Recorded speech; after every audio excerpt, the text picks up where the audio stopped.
The fever broke Emma just past midnight. Matthew Hammond pressed a cool cloth to his daughter's forehead, whispering promises he wasn't sure he could keep. 8 years old and burning up, calling for her mama in her sleep. His son James sat wide-eyed in the corner, clutching a wooden horse, too scared to cry anymore. "Papa, I want Mama." Emma whimpered. Matthew's throat closed. "I know, sweetheart. I know." The cabin felt too large around them, every shadow a reminder of who wasn't there. His wife had been gone 6 months now. Cholera had taken her quick. Left him with 2 children and fields that demanded attention he couldn't give. The kitchen table still held supper dishes from 2 days ago. Laundry sat unfolded in a basket. The woodpile outside ran dangerously low. He'd tried. Lord knows he'd tried. But the fields needed plowing, and Emma needed mothering, and James needed someone to teach him his letters. Matthew could barely manage to burn beans without setting the pot smoking. Today he'd found James trying to mend his own torn shirt. Needles stuck halfway through the fabric. Tears streaming down his face. "I can't do it, Papa. I can't make it work." Neither could Matthew. That was the hell of it. Emma finally drifted into fitful sleep around 3. Matthew carried her to bed, tucked James in beside her so they could comfort each other. Then he stood at the kitchen window, staring out at moonlit fields silvered with late February frost. The land stretched empty in every direction. 40 acres that used to feel like freedom now felt like a sentence. Come spring planting, he'd need both hands in the dirt from dawn to dusk. Who'd watch the children then? Who'd cook their meals, mend their clothes, keep them safe? He couldn't hire just anyone. Emma needed gentleness. James needed patience. They needed someone who'd care. Not just go through motions for a wage, but who in Redemption Springs would work for a widower? Respectable women wouldn't risk their reputations. Young girls fresh from the East wouldn't last a week in this hard country. Matthew pressed his forehead against the cold glass. "Lord," he whispered into the dark, "I need help. Show me the way." The lamp burned low behind him. The cabin settled with creaks and sighs. Outside, an owl called across the frozen prairie, hunting in the night. Matthew didn't know if God was listening. He didn't know if there were any answers left. But come morning, he'd have to try again. He'd have to fail again. He'd have to watch his children suffer through his inadequacy one more day. He turned from the window. The empty cabin swallowed him whole. 3 days, he thought. 3 days, and he'd need more supplies. 3 days, and maybe someone in town would know someone who could help. 3 days felt like forever. Redemption Springs bustled with Saturday commerce when Matthew rode in with Emma and James bundled beside him. In the wagon. The children pressed close, still wan from Emma's fever but eager for town sights. Matthew kept his eyes forward, dreading the sympathetic looks. "Stay close," he told them at the general store. "Don't wander." Inside, the warmth hit like a wall. Mrs. Cunningham held court by the fabric counter, her voice carrying across the room. "That saloon woman got turned away from the seamstress again," she announced. "No respectable establishment will touch her. As it should be." Matthew gathered flour and coffee, trying not to listen. But Emma tugged his sleeve. "Papa, who's the saloon woman?" "Hush now." Through the mercantile window. Matthew saw her. A woman in a faded blue dress stood across the street, shoulders squared despite the cold stares following her path. Sarah Morgan. He knew her by reputation, only the woman who'd worked the Silver Dollar until it closed last month. Now she walked Redemption Springs like a ghost, welcome nowhere. Something in her posture struck him. The same desperate dignity he felt every morning, pretending he had things under control. Mrs. Cunningham's voice cut through again. "I heard she's down to her last dollar." "Good. Maybe she'll finally leave town." Matthew paid for his supplies, outside. The February wind bit hard. He loaded the wagon, children chattering about penny candy. Across the street, Sarah Morgan stood alone. staring at a help wanted sign in the milliner's window. Even from here, Matthew could see the moment someone inside shook their head at her. His feet moved before his brain caught up. "Miss Morgan." She turned, eyes guarded. Up close. She looked younger than he'd imagined.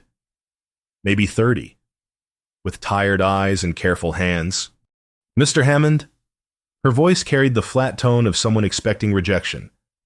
"I have a proposition for you," the words tumbled out. "I need help with my children and household while I work my fields. Honest labor, honest pay, honest chance." Her eyes widened. Disbelief flickered. Then something harder to name. "You're serious?" "Room and board, plus $3 a week, cooking, cleaning, minding the children. Nothing more, nothing less." The street had gone quiet. Matthew felt eyes on them like brands. Mrs. Cunningham stood frozen in the mercantile doorway. "Why?" Sarah's question came barely above a whisper. "Because I'm drowning and you need work." Seems straightforward. She studied his face for lies. He met her gaze steady. "When would I start?" "Monday morning, if you're willing." Sarah looked at his children in the wagon.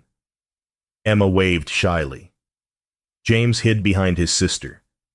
Something in Sarah's expression cracked open, then closed again. $3 a week, room and board, honest work. My word on it." She extended her hand. Matthew shook it firmly. Her grip surprised him, calloused, strong. "I accept, Mr. Hammond." The whispers erupted before they'd even let go. Matthew ignored them, tipped his hat, returned to his wagon. As he drove away, he heard Mrs. Cunningham's voice rise above the others. "Mark my words, that man will regret this." Emma looked up at him. "Papa, why are people angry?" Matthew flicked the reins. "Sometimes folks get angry when you do the right thing. Sweetheart," in the wagon bed. James clutched his wooden horse and said nothing. But Matthew felt the weight of what he'd just done settling on his shoulders like snow. No turning back now. Sarah arrived Monday at dawn, carrying everything she owned in a carpet bag that had seen better years. Matthew watched from the porch as she walked up the dirt path, chin high despite the tremor in her hands. Behind him, Emma and James peered through the window, curious and cautious in equal measure. "Miss Morgan." He stepped down to meet her. "Welcome. Thank you for this opportunity. Mr. Hammond." The formality felt strange, given what he was asking of her. She'd be living in his house, caring for his children, sharing their meals. But maybe formality was armor for them both right now. He led her inside. The cabin revealed itself in morning light, cluttered but not dirty, neglected but not hopeless. Sarah's eyes took in everything: the cold stove, the unwashed dishes, the children's drawings pinned to the wall. "Your room's through here." He showed her the small space off the kitchen. It had been his wife's sewing room once. Now it held a narrow bed, a washstand, a trunk for belongings. Simple curtains framed the window. A quilt his wife had made covered the bed. Sarah stood in the doorway, not entering. Her hand reached out, touched the quilt's edge, then pulled back. "It's clean," Matthew said, suddenly worried it wasn't enough. "The mattress is new last year." "It's perfect," her voice caught. "Thank you." He left her to settle, returned to find his children still at the window. "Is she staying?" "Papa," Emma whispered. "She is." "Is she nice?" "We'll find out together." That evening, Sarah served stew she'd made from supplies in the pantry. Matthew hadn't realized they'd had enough ingredients for anything decent. She'd even baked cornbread, something he'd given up attempting months ago. They sat at the table, Matthew at the head. Children on one side, Sarah at the far end. The distance felt careful, respectful. Matthew bowed his head. "Lord, we thank you for this food and for your provisions. Bless this household and bless Miss Sarah who's come to help us. Amen." When he looked up, Sarah's eyes were bright with unshed tears. She blinked them away quickly, focused on her bowl. Emma ventured a question. "Do you know any stories, Miss Sarah?" "A few." "Will you tell us one?" Sarah glanced at Matthew. He nodded permission. "After supper, if your father allows." The meal continued in tentative quiet. James snuck glances at Sarah when he thought she wasn't looking. Emma kicked her feet under the table, energy returning with health. Sarah ate precisely, each movement controlled. Matthew wondered what it cost her to sit at this table, what memories she carried, what doors had been locked against her before his opened. After dishes, Sarah told a story about a clever rabbit and a foolish fox. The children laughed. She smiled small, careful, like someone out of practice. When bedtime came, Matthew tucked them in. Emma grabbed his hand. "I like Miss Sarah." "Papa." "I'm glad, sweetheart. Will she stay forever?" "We'll see." Downstairs. He found Sarah wiping down the already clean table. She startled when he entered. "You don't have to do that now," he said. "Rest is part of your wages, too." "I don't mind." She folded the cloth with precise corners. Her carpetbag sat visible in her room, still packed. "Good night, Miss Morgan."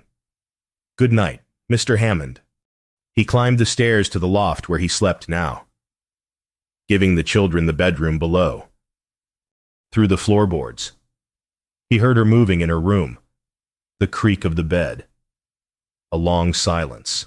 She hadn't unpacked her bag. She didn't believe this would last. Matthew stared at the ceiling rafters. Maybe she was right not to believe. Maybe the town would make this impossible. Maybe he'd made a mistake that would hurt everyone involved. But when he closed his eyes, he saw Emma laughing at that story, saw James's shy smile, smelled fresh cornbread for the first time in half a year. Maybe, just maybe, this could work. 3 weeks passed like water finding its level. Sarah rose before dawn, had coffee ready when Matthew came down. She cooked meals that actually tasted like food. She mended clothes, swept floors, kept the cabin functioning. The children orbited her cautiously at first, then with increasing trust. Matthew noticed things. How she flinched when he moved too quickly. How she never sat until everyone else was seated. How she looked startled every time Emma hugged her. Like kindness was a foreign language she'd forgotten how to speak. But she was good with the children. Patient when James struggled with his letters. Gentle when Emma had nightmares. She sang while she worked. Old hymns in a voice that cracked on the high notes. The cabin transformed.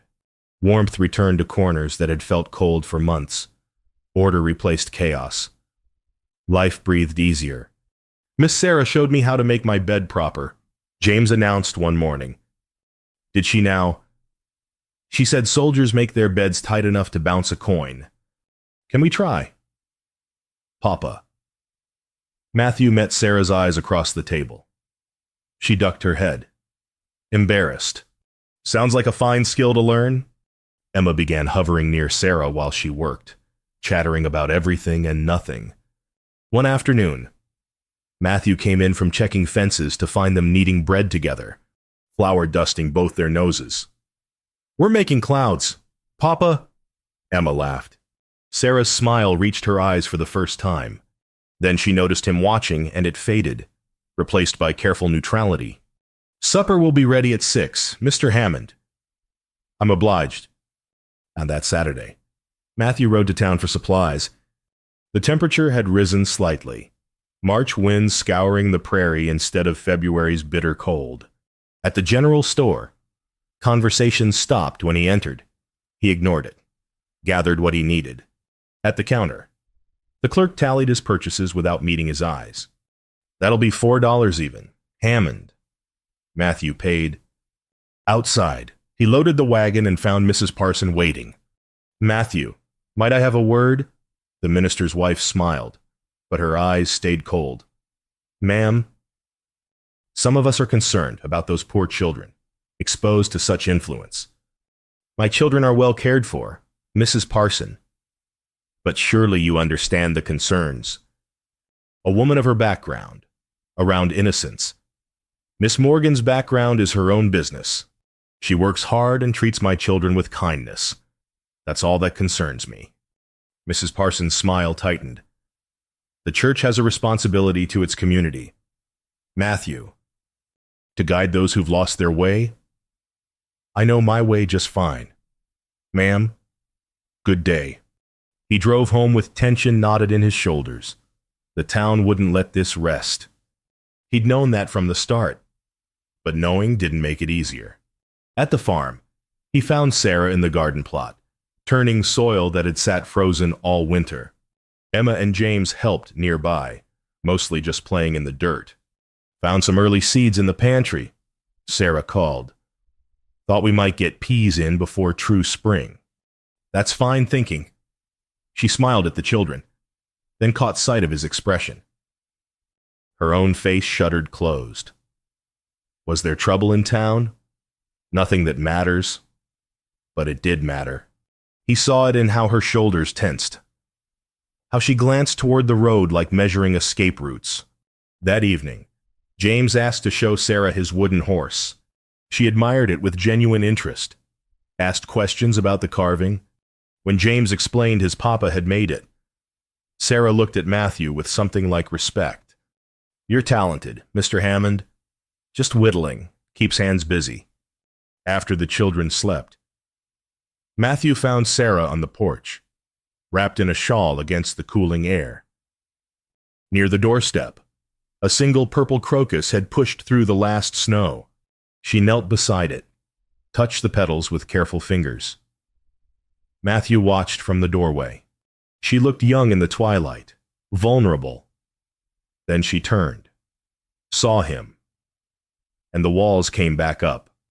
Beautiful things still grow, she said quietly, even in hard ground. Yes, ma'am, they do. She stood, brushed dirt from her skirt, went inside. Matthew stayed on the porch, looking at that single flower. Spring was coming. Changes were coming. He hoped they'd all survive what came next. Emma asked the question during supper on a Wednesday evening. Miss Sarah, why are you so sad? The kitchen went silent. Sarah's fork stopped halfway to her mouth. James looked up, confused. Matthew felt the moment crystallize like ice. I'm not sad, sweetheart. Sarah's voice stayed carefully level. But you are. I see it in your eyes sometimes. Like you're far away. Sarah set down her fork with deliberate care. I'm just tired, Emma. It's been a long day. Oh. Emma accepted this, returned to her carrots. I get tired too. Papa says rest helps. Your papa's right. But Matthew saw the tremor in Sarah's hands, saw how she barely touched her food after that. When the meal ended, she excused herself quickly, disappeared into her room. Matthew tucked the children in, answered their questions about stars and why the sky turned purple at sunset. When he came downstairs, Sarah's door remained closed. Light showed beneath it. He made coffee, poured 2 cups, knocked softly. Miss Morgan, thought you might like something warm. Silence. Then footsteps. She opened the door part way. Eyes red. That's kind of you. A porch is pleasant this time of evening. If you'd care to join me. She hesitated, then nodded. They sat on the steps, coffee warming their hands. The prairie stretched dark under emerging stars. Somewhere distant, a coyote called. Emma didn't mean anything by it. Matthew said finally, I know. Children see things clearly. That's the problem. What do they see? Sarah was quiet a long time. When she spoke, her voice barely rose above the wind. They see someone who spent 7 years serving drinks to men who didn't see her as human. Someone who smiled when she wanted to scream, laughed when she wanted to cry, survived by becoming whatever they needed her to be. She took a shaky breath. Every night, I counted my tips, saved every penny I could hide. Told myself one day I'd have enough to leave, start over somewhere clean. But the money never added up fast enough. And even when I had a little saved, where could I go? No respectable town would hire me. No decent family would take me in. Matthew listened, didn't interrupt. Then you offered me honest work. She laughed, bitter and broken. Do you know what that meant? To be offered something without a price attached? To have someone look at me and see a person who could be useful, not just used. You're more than useful. Miss Morgan, you're good with the children. They're healing. So am I. The words escaped like confession. For the first time in 7 years, I'm healing. They sat in silence. Matthew thought about his own grief, the months of drowning, the impossible weight of being both mother and father. I know what it's like, he said slowly. To feel like you're failing everyone who depends on you. To need help but be too proud to ask. To wonder if you'll ever feel whole again. Sarah looked at him then. Really looked. Your wife, how long? 6 months. Cholera took her in 2 days. One morning she was fine. Next evening she was gone. Left me with 2 babies and 40 acres and no idea how to do any of it right. You're doing it right. They're good children. Happy. Mostly. Thanks to you. She shook her head. Thanks to all of us. That's what family does. The word hung between them. Family, not employer and employee. Not convenience and necessity. Family. Thank you, Sarah whispered. For the coffee. For listening. For giving me this chance. Thank you for taking it. She stood to go inside. At the door. She paused. Matthew. First time she'd used his name. It felt significant. Yes, your children are lucky to have you. We're all lucky to have you. Sarah. Her smile, when it came, looked less guarded. She went inside. Matthew finished his coffee under the stars. Something had shifted tonight. The walls between them had thinned. Trust had found purchase in hard ground. He thought about Emma's question. Why are you so sad? Because she'd never known kindness without price. Never believed she deserved it. But maybe. Slowly. She was starting to believe. Maybe they all were. The church ladies arrived on Thursday without warning. Sarah was teaching James his letters at the kitchen table when the knock came.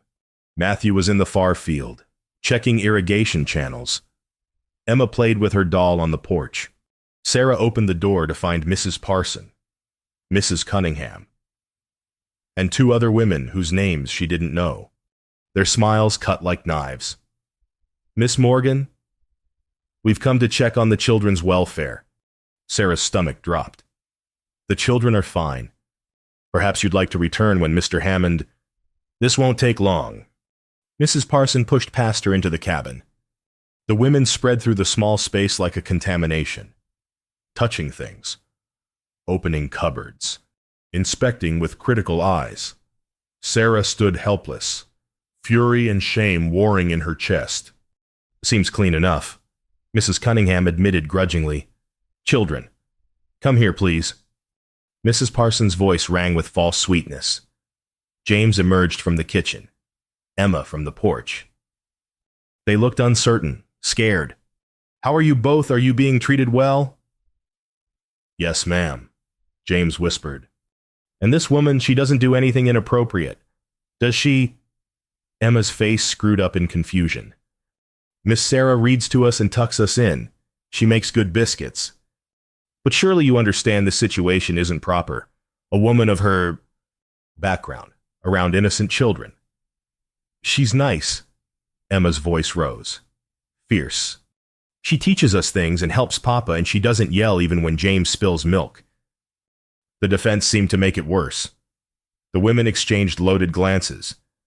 Children often don't understand what's best for them, Mrs. Parson said gently. That's why adults must guide them. Sarah found her voice. The children are healthy, fed, educated, and loved.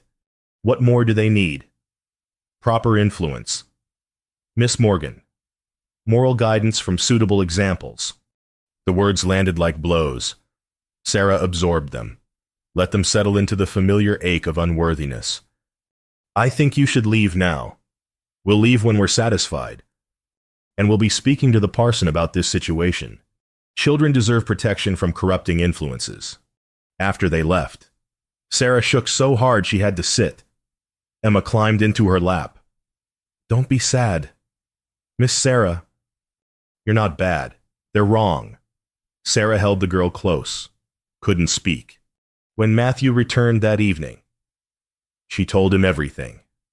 His face darkened with each word. I'll handle this. Maybe they're right. Maybe I should. They're not right.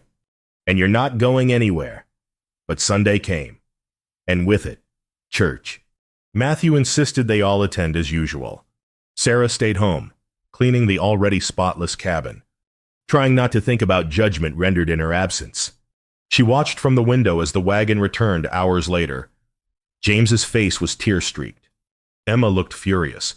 Matthew's jaw was set like stone. What happened? The sermon was about guarding innocence from corruption. Matthew's voice came flat, dangerous. Pointed enough that a blind man could follow it. Afterwards, people who've known me for years crossed the street rather than speak to me. Matthew, I'm so sorry. James asked why people don't like you. He met her eyes. I didn't have a good answer. That night, Sarah sat in her room with her packed carpet bag.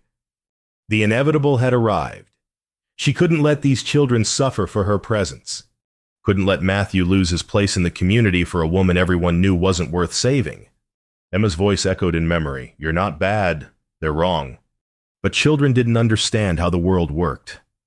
Didn't understand that some stains never washed clean. Didn't understand that kindness couldn't overcome the weight of the past. Sarah pressed her face into her hands and let herself cry. Just once. Tomorrow she'd be stronger. Tomorrow she'd do what needed doing. Tomorrow she'd leave before she ruined everything. Sarah waited until the house slept. Past midnight. She moved through her room like a ghost, folding clothes with shaking hands. The carpet bag that had never fully unpacked now swallowed her few possessions. The quilt she left on the bed.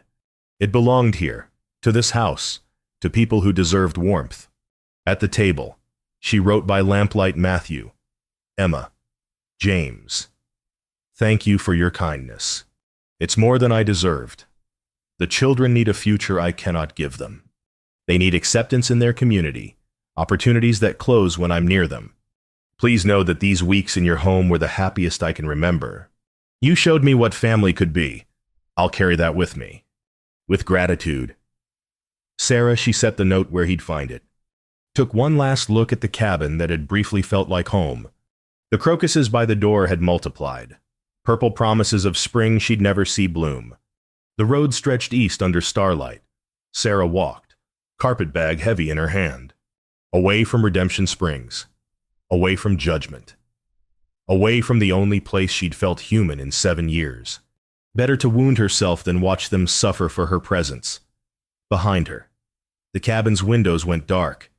Ahead, the horizon promised nothing but more walking, more towns, more closed doors. She'd survived before. She'd survive again. That's what she told herself with every step. Dawn broke gray and cold. Emma woke first. Something felt wrong, a wrongness that pulled her from sleep like a hook. She padded downstairs, found the note on the table. Her scream brought the house alive. Matthew stumbled down. James close behind. Emma thrust the note at him, tears already streaming. She left. Miss Sarah left, Matthew read, his face draining of color. James started crying. The quiet, hopeless crying that broke hearts. Where did she go? Papa. Why did she go? To protect us, Matthew said. The words tasting like ash. She thought she was protecting us. But his children's grief told a different truth. Emma sobbing into her hands. James clutching his wooden horse and asking why everyone left them. The cabin suddenly enormous again. Empty again. Cold again despite the fire. Matthew looked at the note. At his weeping children. At the door hanging open to the gray dawn. Fury ignited in his chest, not at Sarah, but at himself. At the town. At every closed door and cold shoulder and righteous judgment that had driven her away. His daughter had asked why Sarah was sad, because she'd never known love without conditions. Never believed she deserved to stay. But she did deserve it. God help him. She was family. Had been from the moment she'd carefully held Emma during that first fever. From the moment she'd taught James his letters with patient kindness. From the moment she'd brought warmth back to corners Matthew hadn't even known had gone cold. And he'd been too cautious to say it out loud. Too worried about propriety to claim what his heart had known for weeks. His children needed her. He needed her.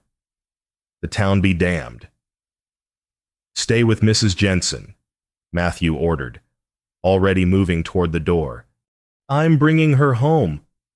Promise, Emma's voice cracked. I promise. He saddled the horse in record time, took the road east at a gallop. Dawn spread across the prairie like a bruise, purple and gold. Somewhere ahead. Sarah walked alone, believing she was doing the right thing. He'd find her. He'd tell her the truth he should have spoken weeks ago. She was family. She was home. And he wasn't letting her go. Matthew found her 2 hours east, walking with grim determination. He slowed the horse, rode alongside her. She didn't stop, didn't look up, just kept walking like she could outpace grief itself. Sarah, don't. Her voice came harsh. Please don't make this harder. Then make it easier. Come home. I can't. The town, the church, your children's future. The town be damned. He dismounted, stepped into her path. The children are crying for you. Emma thinks she did something wrong. James won't stop asking why everyone leaves. That stopped her. Pain flashed across her face. They'll forget me. They won't. I won't. He took a breath. Spoke the truth burning in his chest. You're not an employee anymore. Sarah, you haven't been for weeks. You're family. I'll ruin them. No. But the word came absolute. You'll save them. You already have. Don't you see, for the first time since their mother died, they're healing, they're happy, because of you. Tears streamed down her face now. I'm not good enough for them. Everyone knows it. Everyone's wrong. He moved closer. Listen to me. In 2 weeks, it's Easter Sunday. I'm going to stand in front of that church and marry you. Let the whole town watch. Let them see redemption whether they like it or not. She stared at him like he'd lost his mind. You can't. I can. I will. Because you're not just good enough. Sarah, you're exactly what we need. What I need? Why? The question broke on a sob. Why would you do this? Because Emma's right. You're not bad. You're brave and kind and broken, just like the rest of us. Because James lights up when you praise his reading. Because my cabin feels like a home again. Because his voice gentled. Because somewhere along the way, you became ours, and we're yours. If you'll have us. Sarah covered her face with her hands. Her whole body shook. I'm scared. So am I. But I'm more scared of losing you, of my children losing you. He extended his hand. The same hand that had offered her honest work months ago. Come home, Sarah, please. She looked at his hand through tears. At the road stretching east toward nothing. At the man offering everything. What if they're right about me? Then we'll prove them wrong. Together. Slowly, trembling, she reached out. Her hand slid into his. Calloused palm to calloused palm. He pulled her close, held her while she cried. "The whole town will know." She whispered against his shoulder. "Good. Let them know we choose family over their judgment. Let them know love over their fear." He helped her onto the horse, swung up behind her. She leaned back against him, exhausted. "The children, are they really okay?" "They will be, when we get home." They rode west, toward Redemption Springs, toward the cabin, toward family. The sun climbed higher, warming the prairie behind them. The road east faded into memory. Matthew: "Yes, thank you for coming after me. Always will." Sarah: "That's what family does." She turned her head, met his eyes. Something passed between them: promise, hope, the beginning of healing. "Easter Sunday," she said softly. "You're really going to marry me in front of everyone? Every last judgmental soul?" He smiled. "Give them something to really talk about." For the first time since he'd found her. Sarah smiled back. They rode home together, leaving the east behind. Easter Sunday arrived with unseasonable warmth. The church filled early. Curiosity disguised as piety. Word had spread through Redemption Springs like wildfire. Hammond was marrying that woman. The Saloon woman. In front of God and everyone, Matthew stood at the altar in his Sunday best, Emma and James flanking him in their finest clothes. Emma wore wildflowers in her hair. James clutched his wooden horse for courage. The door opened. Sarah walked down the aisle alone. She wore a simple dress, nothing fancy, but she carried herself with quiet dignity. Matthew's heart swelled watching her walk toward him. Toward them. Whispers erupted like birds startled from roost. She reached the altar, took Matthew's hand. Emma and James moved close, each taking one of Sarah's hands. The parson cleared his throat. Matthew had spoken with him privately days ago, made his position clear. Marry them or he'd find someone who would. The parson had grudgingly agreed. "Dearly beloved, we are gathered here." The ceremony proceeded with stiff correctness. Matthew spoke his vows clearly, meaning every word. Sarah's voice shook but held. "If anyone objects to this union, speak now or forever hold your peace." Silence stretched like wire. Matthew felt Sarah's hand tighten in his. Emma glared at the congregation, daring anyone to speak. No one did. "Then by the power vested in me, I now pronounce you man and wife." Matthew kissed Sarah gently. Emma and James cheered. The congregation erupted in scandalized whispers. They walked out together, a family complete. Some townspeople nodded grudgingly. Others turned away. Mrs. Parsons' mouth hung open in shock. Mrs. Cunningham looked furious. Matthew didn't care about any of it. Outside, spring sunshine warmed the church steps. Sarah blinked against the light, then smiled real and unguarded. "We did it," she whispered. "We did." Emma hugged Sarah around the waist. "Mama!" The word hung in the air. Sarah's breath caught. She knelt, pulled Emma close. "Yes, sweetheart. I'm glad you came back. Me too. Baby. Me too." James joined the embrace, then Matthew. The four of them standing on the church steps while the town watched and whispered. Let them watch. Let them whisper. This family had been forged in fire and claimed in public. No judgment could touch them now. That evening, they sat together on the porch. The crocuses had multiplied. A carpet of purple near the door. Inside, lamps glowed warm in every window. Supper's scent drifted out Sarah's cooking, filling their home with life. "Look how many flowers," Emma marveled. "There's hundreds." "Beautiful things grow in hard ground," Sarah said softly, meeting Matthew's eyes. "When they're given the chance." James yawned against Sarah's shoulder. "Can we have a story before bed, Mama?" Of course, Mama. The word came naturally now. Sarah stroked his hair. Peaceful. Matthew took her free hand, laced their fingers together.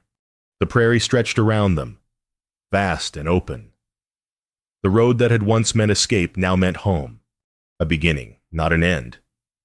"Thank you," Sarah whispered to him, "for teaching me that kindness has no price. Thank you for teaching us that family chooses itself." Stars emerged overhead. Inside, the cabin waited warm, lit, alive. A family gathered on the porch, watching spring arrive, watching redemption bloom. The town of Redemption Springs would talk for months. Some would come around, others never would. But sitting there with his children and his wife, Matthew found he didn't much care.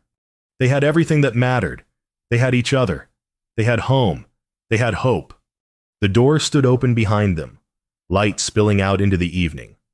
"Welcome." That light seemed to say, "Stay." And finally, for the first time in 7 long years, Sarah believed she could. She believed she was home.